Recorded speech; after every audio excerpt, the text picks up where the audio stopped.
সকালে সূর্যের আগমনী বার্তায় শুরু হলো ২০২৫ সালের যাত্রা। পৈতৃক সূত্রে ২ বিঘা সম্পত্তি পাওয়া ধামরাইয়ের কৃষক মোহাম্মদ লিটুল ২০২৪ সালটা কেটেছে কষ্টে, কিন্তু নতুন বছর যেন বয়ে আনে সুখের বার্তা, সেই প্রত্যাশা তার। সরকার যে কোনো একটা পরামর্শ করে দিবে, সহযোগিতা করবে। কৃষকের প্রত্যাশা নতুন বছরে দাম কমবে সার, কীটনাশক সহ বিদ্যুৎ বিলের। তা না হলে উৎপাদনের খরচের সাথে মিলবে না তার লাভের হিসাব। ঠিক একই রকম প্রত্যাশা কৃষক সিরাজুল ইসলামেরও। সব জিনিসের দামে কমে যাবে, তাহলে কৃষি কামড়ও পোষাইবে। জীবনযাত্রার ব্যয় কমিয়ে আনাই বেশিরভাগ মানুষের চাওয়া।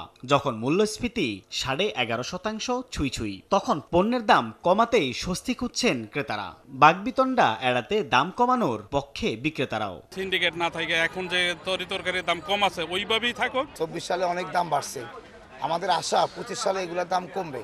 বুক ভরে দীর্ঘশ্বাস ফেলা, দিনে এনে দিনে খাওয়া স্বল্প আয়ের মানুষের আশা নতুন বছরে বাড়বে তাদের মজুরি, কমবে জীবনযাপন খরচ। তার মতন পরিবারদের নিয়ে খুব কষ্ট।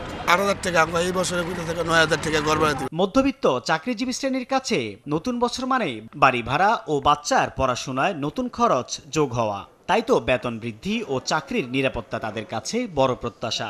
জুনিয়র লেভেলে যারা আছেন তারা যে সবসময় বৈষম্যের শিকার হবে সেটা আমরা চাই না। চাকরিজীবীরা ভালোভাবে থাকতে পারি, বাঁচতে পারি এবং জানমালের নিরাপত্তার সাথে সংযোজিত হয়।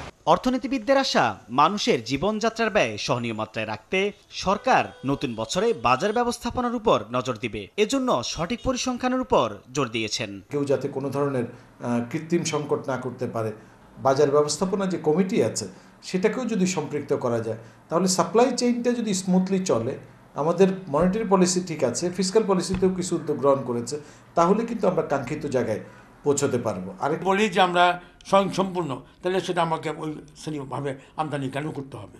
এইখানে যে একটা নেটওয়ার্ক, এই জায়গাতে কিন্তু সরকারের অনেক দুর্বলতা আছে, এই জায়গাটা পরিষ্কার হওয়া উচিত। গণ অভ্যুত্থান পরবর্তী শিক্ষার্থীদের কর্মসংস্থানের সুযোগ তৈরিতে চলতি অর্থবছরের সংশোধিত বাজেটে উদ্যোগ নেয়ার পরামর্শ দিয়েছেন অর্থনীতিবিদরা। সাইফুল ইসলাম, সময় সংবাদ, ঢাকা।